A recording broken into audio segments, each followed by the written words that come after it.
Welcome to another episode of Arbitration Life. I am Janette And I'm Hana. On today's episode, we highlight the Caribbean ADR Initiative, CADRIN. An independent nonprofit, CADRIN emerged out of pursuit to support both the existing practitioners and experts in the Caribbean region, and to inspire others to use and promote ADR for greater access to viable and lasting outcomes where disputes occur. They have partnered with regional ADR centers and practitioners, governments, and public sector bodies, to name a few. And most recently partnered with the BVI IAC in our tribunal secretary training. Hana, you were a member of the faculty. Could you please share with us your experience? Absolutely, Janette. So it was the first of hopefully many tribunal secretary trainings to come. And the first one took place at the center and lasted 2 days. So we had guest speakers for our participants. Some have been guests on the show this season, one Trent Tang and Tim Robbins. We had another guest speaker who appeared last season on Arbitration Life, David Kasdan. We also welcomed Camille Ramos-Lee as a guest speaker. And the two other members of the faculty were the co-founders of CADRIN. So Sean Gregg, who's also the president of the BVI IAC Arbitration Committee, and who we had the chance to interview during season 1 of Arbitration Life, and our special guest today.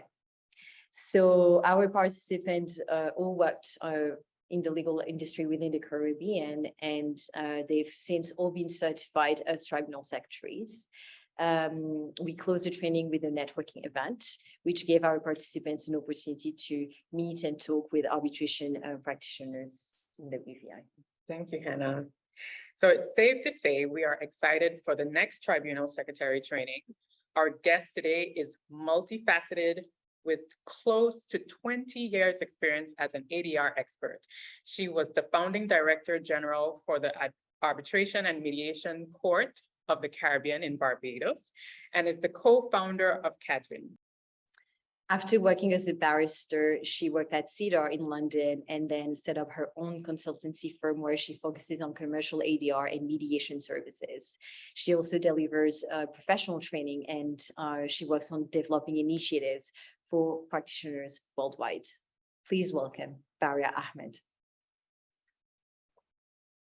Hi, Baria. Welcome to Arbitration Life. How are you? Hi, guys. I'm very well. Thank you. Thank you for having me. Good to see you. Yes, and you. I mean, it's a shame I'm not with you there. But, you know, London's not quite the same as the BVI, but I'm still very pleased to be able to join you guys. Thank you for the invitation. Absolutely. So shall we get started? Of course. So Barry, the first thing I would love to ask you is, how did you start your career in arbitration and mediation? Sure, it's a good question. And, you know, really, the answer is dependent on how I tell the story. So I guess the professional way to answer it would be that it was kind of right place, right time. What I tell my friends is that it was kind of as a result of the follies of youth. So I was, sort of, you know, went through the process of becoming a barrister here in the UK. I qualified in 2001, and I was invited to join a small law firm in the city who were kind of quite a niche practice. So it was only 4 partners, and at that time, solicitors in the UK didn't have the higher rights of audience. So if you wanted to go to court, in most cases you had to appoint a barrister.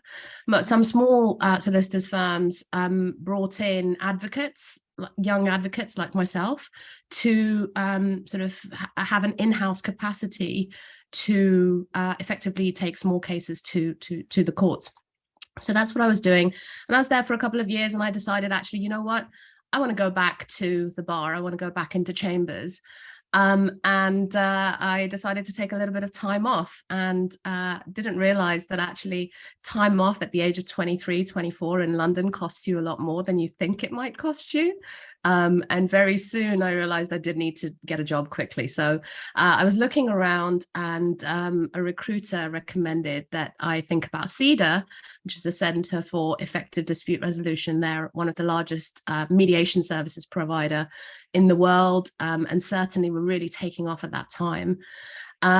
This is, post the Wolf reforms and the new civil procedure rules coming into force here in the UK, and we'd had a couple of really significant cases talking about ADR and mediation, and sort of pushing parties towards that. So I thought, actually this is going to be a great sort of additional set of skills that I can get my head around, so that I can add to my tool belt. And that was 2003. And I haven't looked back since.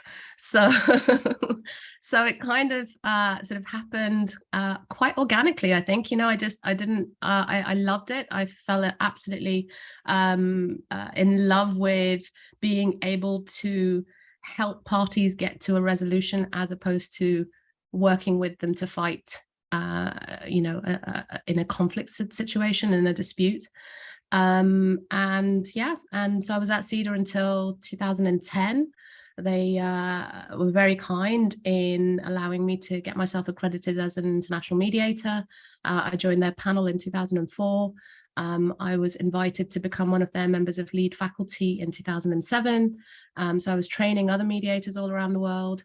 And I was doing quite a lot in terms of international development consultancy as well, where we were going to different jurisdictions and helping them either incorporate ADR into their civil procedure, or to enhance it in some way if it was already in place.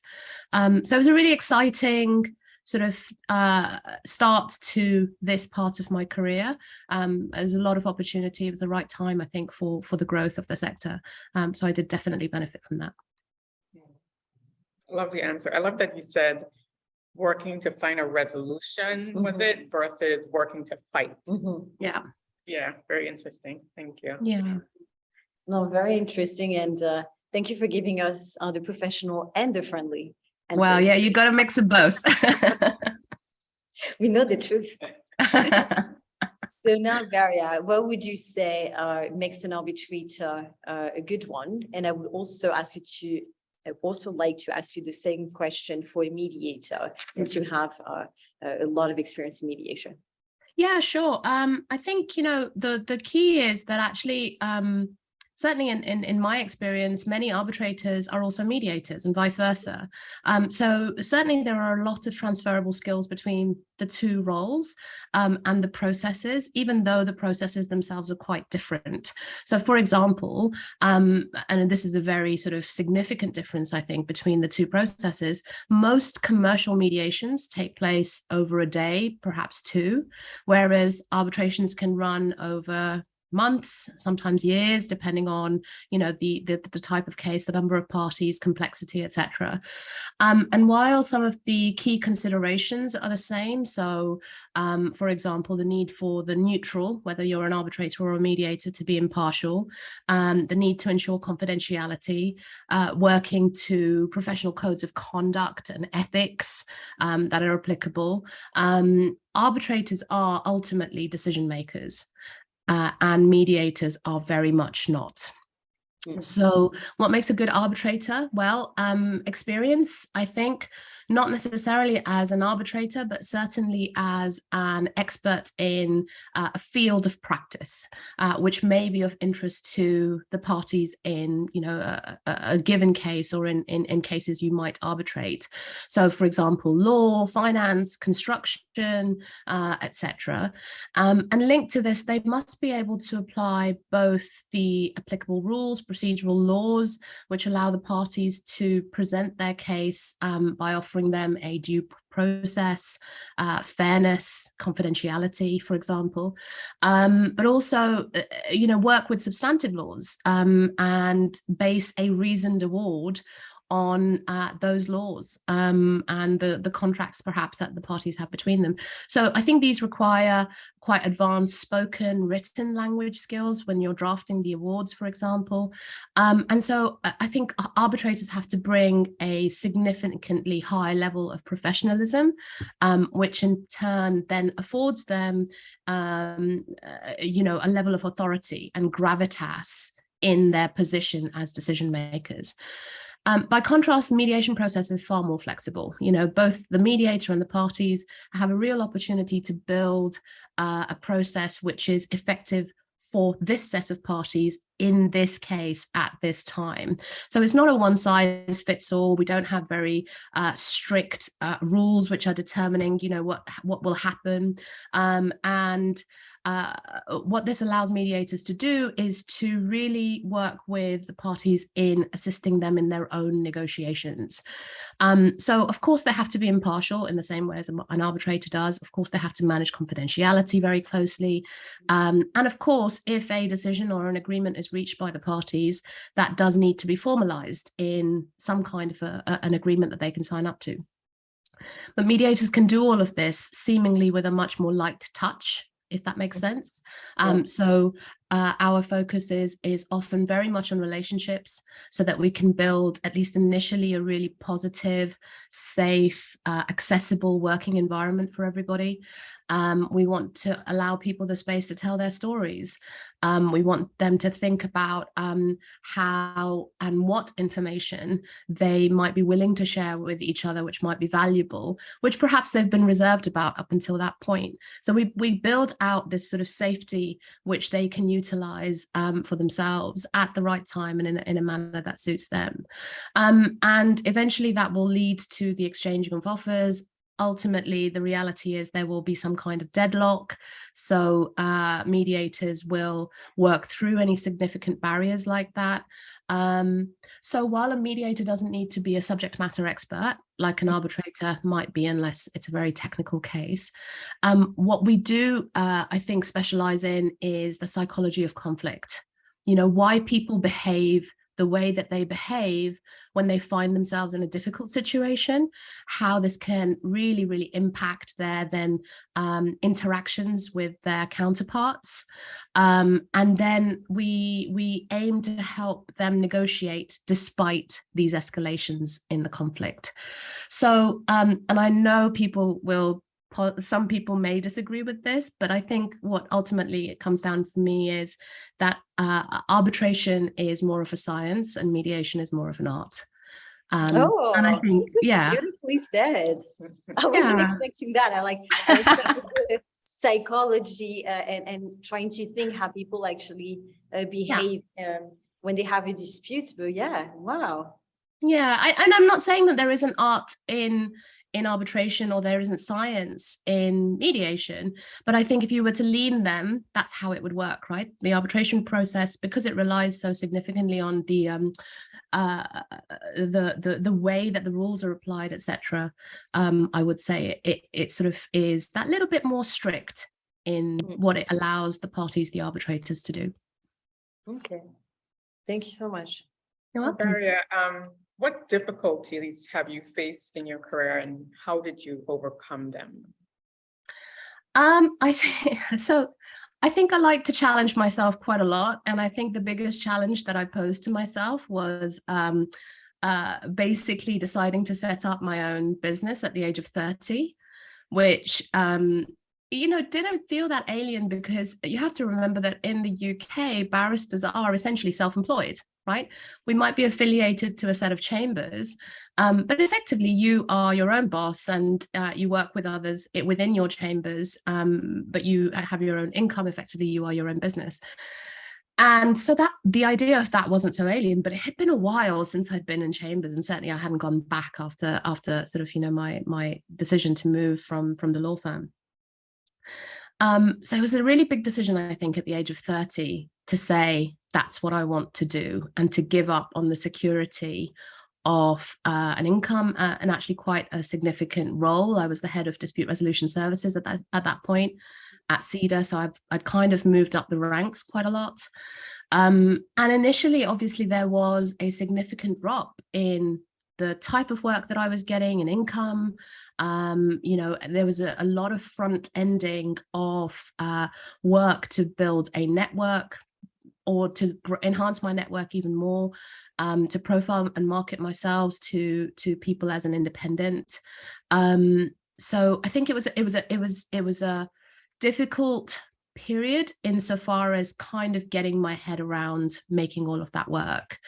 But within a couple of years, I was doing work that I really truly enjoyed, and refining my practice and my skills in a way that I think I was always going to be limited in doing if I'd stayed as an employee within an organization.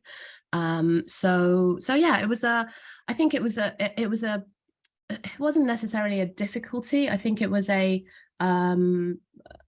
significant shift in the way that I worked. But it has really led me to having a very clear understanding of what my capacity is, what I can and can't do, and ultimately leading me also to find a sort of sense of peace in the power of saying no sometimes, which I think when you have your own business is really hard to do when you first start. You just want to say yes to everything, unless, you know, on the off chance that it will just all disappear and grind into dust. So yeah, so that's what I would say. Thank you. Thank you very much, Baria. Sure. And now, what do you enjoy most about working in ADR? But people in the ADR field, I think, first of all, you know, it's a very collegiate environment working in ADR, not just sort of locally within your city or country, but actually internationally. You know, it feels like we're all working towards the same things, which is to professionalize and enhance this field of practice. So I've built some incredible and long-lasting professional relationships and friendships as a result of being in this field. So that's been amazing. But moreover, for me, I think it's also the people in terms of the parties that you are able to help find that path out of their conflict, which can be really very gratifying, whether you're an arbitrator or a mediator.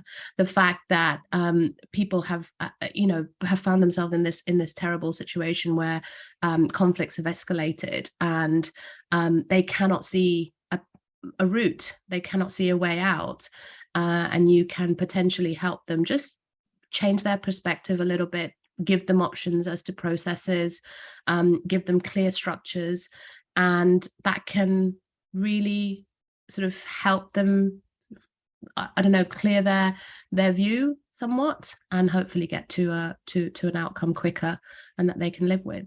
So I really enjoyed that. I also love the fact that ADR offers us as practitioners so many different tools, you know, whether it's as lawyers who are ADR users, and we're advising our clients and assisting our clients in making their decisions, or whether it's us as neutrals in the application of the right process with the parties. The academic side of it appeals to my inner nerd. So I've always loved reading case law and legislation and, you know, regulations and contracts, and really figuring out why something is the way that it is. But then on the other side of the coin, as I said earlier, the interpersonal and relationship stuff, those angles, looking at the cultural dynamics which might be present in an international arbitration or mediation, thinking about the psychology, as I said, thinking about communication and how that's different depending on age, sex, gender, you know, all of that stuff. I think particularly in mediation is truly inspiring and exciting for me. So I've really enjoyed that aspect of evolving myself as a professional as well. Thank you so much, Baria. We ask this question sometimes, and a lot of people say, well, the people, it's in this industry, in ADR, in arbitration, and it's so nice to hear. So speaking about starting your own business, as founder and former director general of the AMMC. AMCC. AMCC. Oh, yeah. we have a typo here. how would you like to see arbitration and mediation in the Caribbean evolve further? Well, I mean, that opportunity was incredible, and I will talk a little bit more about that later. But I would say, with reference to the Caribbean, you know, I've always talked about the Caribbean as being unique. There is no other place like it as a region in the world, because it's made up of relatively small jurisdictions, which do a significant amount of interregional trade with each other. And unfortunately, you know, I'm sure you guys will agree, where there are people, there is conflict, right? So, and this is as true of the Caribbean as it is anywhere else in the world. And with smaller jurisdictions, the usual formal routes to resolving those conflicts, which tend to be the court system in most countries, can become overburdened, because you know, they only have a certain amount of resource available to put to those processes and structures. So if that means that it then falls into delays and backlogs, and you know, you are waiting years to see your conflict come out of the other side of the court process, that can impact small businesses, it can impact individuals quite significantly, and ultimately it has a significant impact on the economy of that small country, of that small jurisdiction. So I think this is where ADR can really bridge the gap for the Caribbean, and I think there is still a little bit of the winning of hearts and minds to do, because while the centres like the BVIAC and some of the other regional organisations, service providers, have made some incredible inroads, I think there is more to be done, so that there is so that our ADR, arbitration and mediation, is understood better and is used more actively, because right now it relies very much on you know, the lawyer who is representing one or the other of the parties knowing about these processes, knowing about the availability of the services, and I think there is still a little bit of dissemination of knowledge, of understanding, of experience, and how these processes work to a much wider cross section, whether it's in-house lawyers within you know, commercial organizations, whether it's HR professionals, you know, who are dealing with conflict at the employee level. So I think there is a real opportunity in the Caribbean. I would also just say, you know, the Caribbean isn't any different from elsewhere in terms of how long it takes to get these ideas off the ground. You know, experience shows internationally that to bed these things down in most regions and most jurisdictions, it's a process of a number of years as opposed to a number of months. So, you know, even in the UK, it took significant changes in law and civil procedure before, for example, mediation was being used at all, even though it was around and it was available and it was known to some people for a lot longer. So I think it's the opportunity is there. I think we all have to work together and just grow as much knowledge about ADR as possible, and see hopefully that lead us to the bearing the fruit of that work. Thank you so much. And now, Baria, can you please share with us an experience that has been most impactful in your career? Well, actually, I'll go back to the AMCC at that point, because I think apart from setting up on my own, you know, the opportunity to establish the AMCC, and for those who in the audience who might not know what the AMCC is, it's the Arbitration and Mediation Court of the Caribbean. It is a full-service ADR centre, which was launched in 2017. And I was very kindly asked to come and help launch the institution, as it was based on a feasibility study that I had undertaken in 2015 to look at actually the feasibility of setting up an organisation like that. And really, I had done a lot of that kind of work up until that point. So most of my consultancy work like that was in the abstract. right? So I would be asked to make recommendations about what form a centre should take, whether it should be attached to the court, whether it should be attached to a chamber of commerce, whether it should be independent, how it should be funded, what should be, the business model look like. And often I would have moved on from that project before they had put my recommendations into place. Right. So this was the first time, I think, being invited to lead the AMCC and launch it, where I had to put my money where my mouth was, for want of a better term, because it was my recommendations and now I had to make them work. And I think it was, I will say it very honestly, it was eye-opening for me. It shifted my thinking massively in terms of what makes a successful centre, not in the abstract, in the practical sense.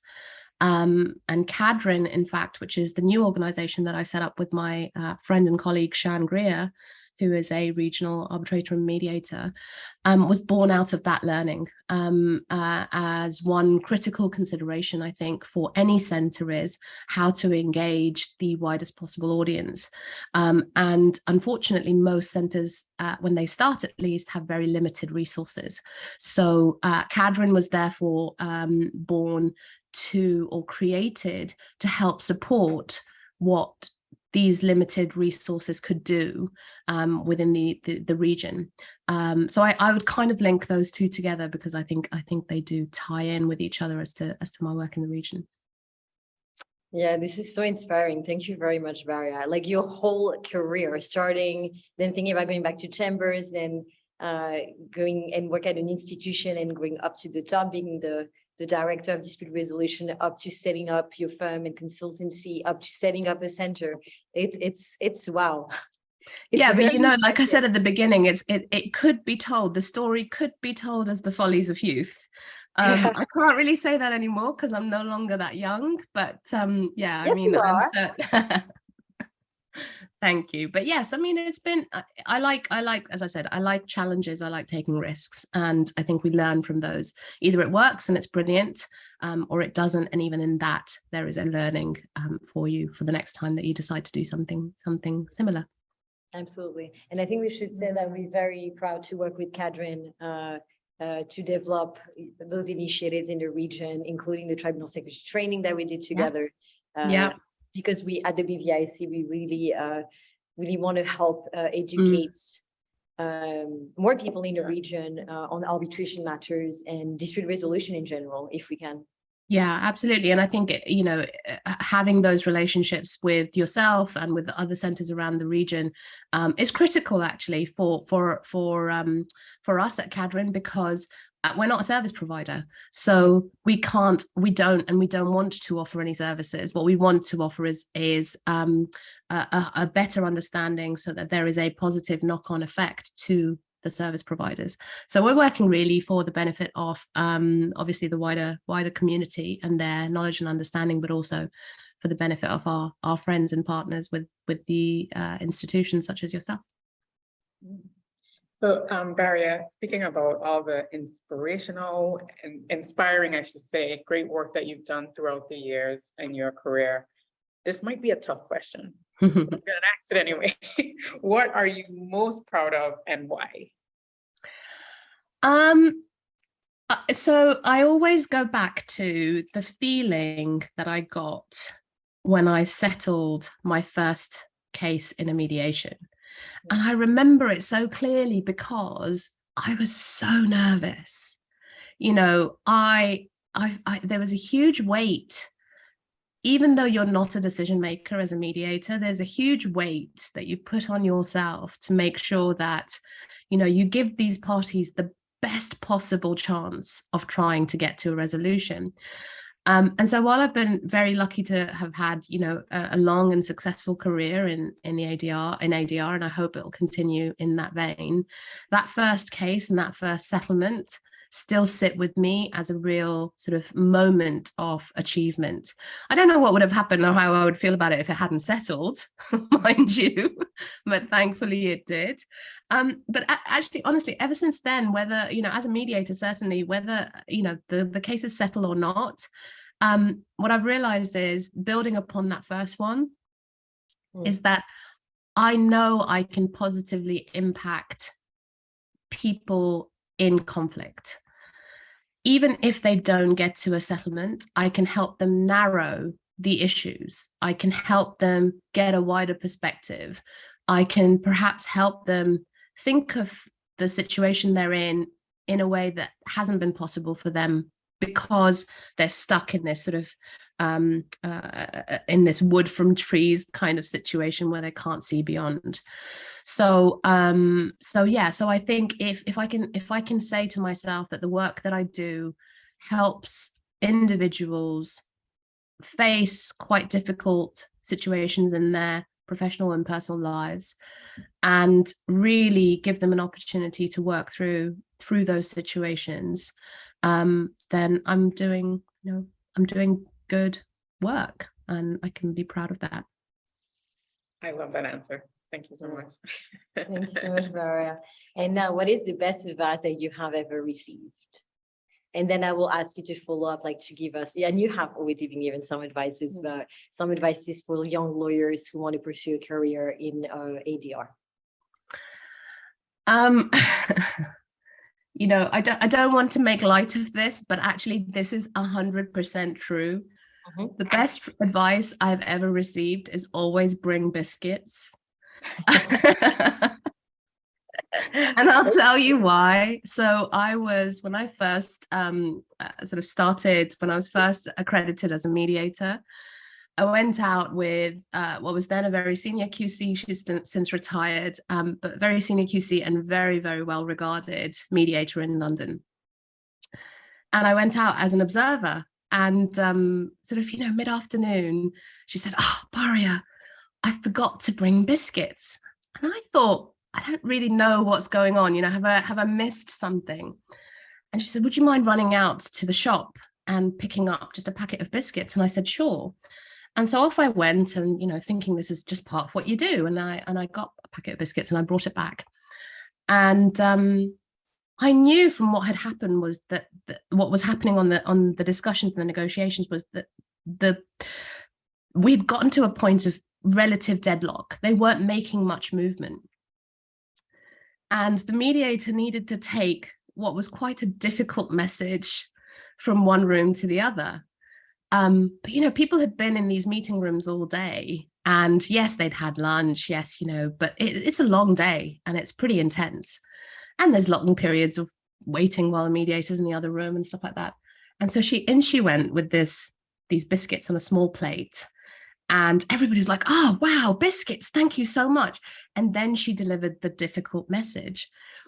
And she just managed, with that simple act, to take away the pain of that message, because she'd presented it with a little bit of pleasure. And it was just something so small.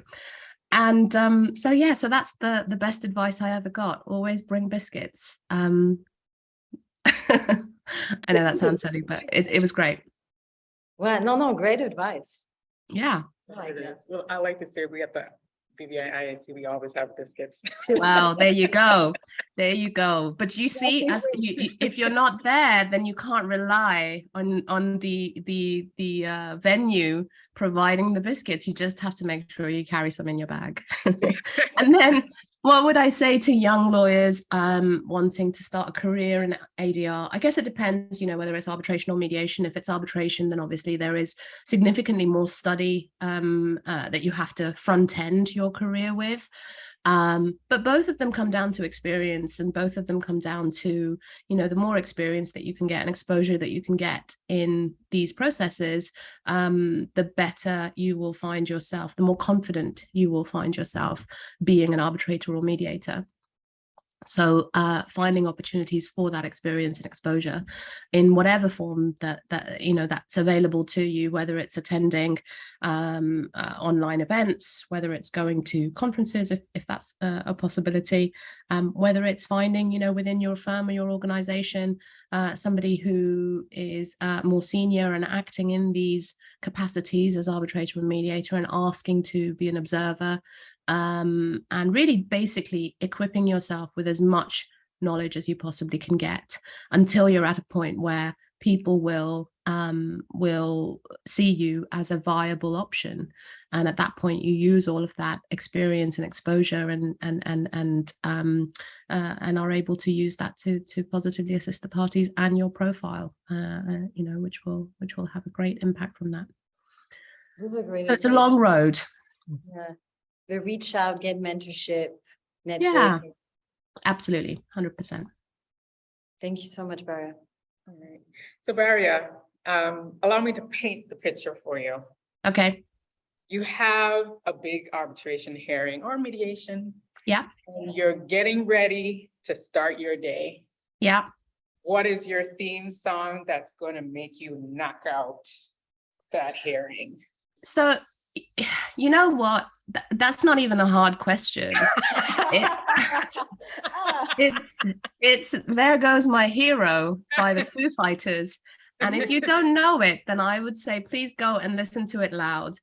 And I tell people this quite happily before going into mediations and arbitrations and, whatever sort of, I don't know, difficult sort of thing you might be about to go off and do, whether it's court.